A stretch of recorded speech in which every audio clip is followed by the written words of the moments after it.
Hello, I'm Bill Haynes, President of BackBay Communications, and I would like to share the results of the second annual BackBay-Marketwire Financial Services Reputation Survey. The aim of the survey was to ask financial services journalists who are on the front lines covering the industry how financial services firms' reputations are faring, how they're communicating well, and how they could improve.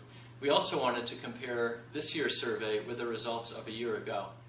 107 financial services journalists took our online survey in January and February 2010.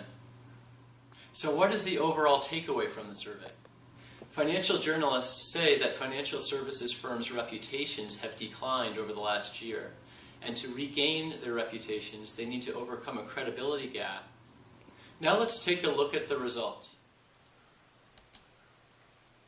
Of the 107 journalists polled, 54% said the communications efforts of financial services firms were fair, while 21% said they were good, 2% excellent, and 21% poor.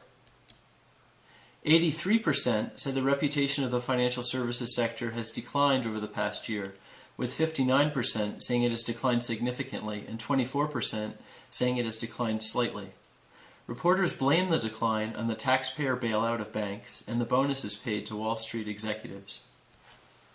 Reporters say their own industry's effectiveness was only slightly better, with 42% giving journalists a fair rating at covering the finance sector, 38% rating themselves good, 5% excellent, and 12% poor.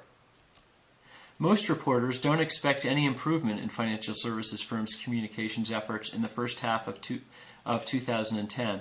With 64% saying it will stay the same, 25% saying it will improve, and 9% anticipating a further decline. According to 82% of respondents, the biggest communications challenges for financial services firms in the next 6 months will be overcoming a credibility gap with their constituencies. This is compared to 66% in last year's survey.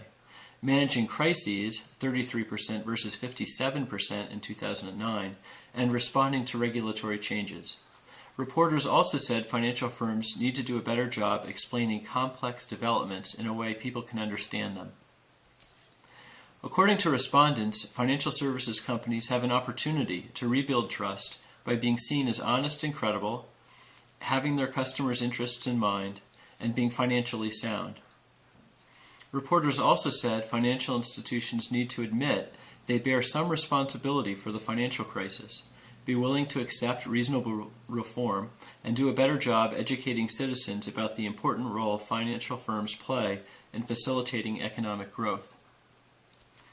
While last year reporters were focused on the problems financial institutions were having communicating effectively during the depths of the financial crisis, this year's results reveal the extent to which trust has been lost and needs to be rebuilt.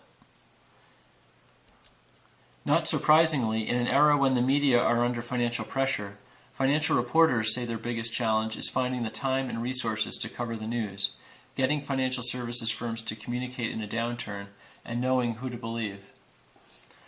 Personal contacts, direct communications from companies, and commercial wire services are the primary sources reporters use to identify article topics.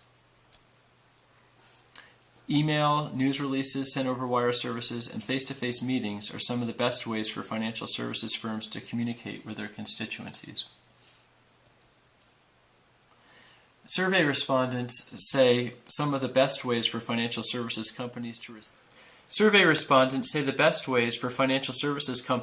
receive positive media coverage is through having company executives available to discuss industry trends and developing relationships with reporters. The most common mistakes by financial firms that lead to negative media coverage include evasive responses, not responding to calls or emails seeking commentary, and failure to communicate newsworthy developments promptly and honestly. Honesty, timeliness, and access are the 3 most important things for crisis communications, according to reporters polled. Not surprisingly, then, lack of communication, lack of access, dishonesty, and inconsistency are the most common crisis communications mistakes. Survey respondents say financial services firms can improve their communications by being more accessible to reporters, developing professional relationships with reporters, and communicating in good times and bad.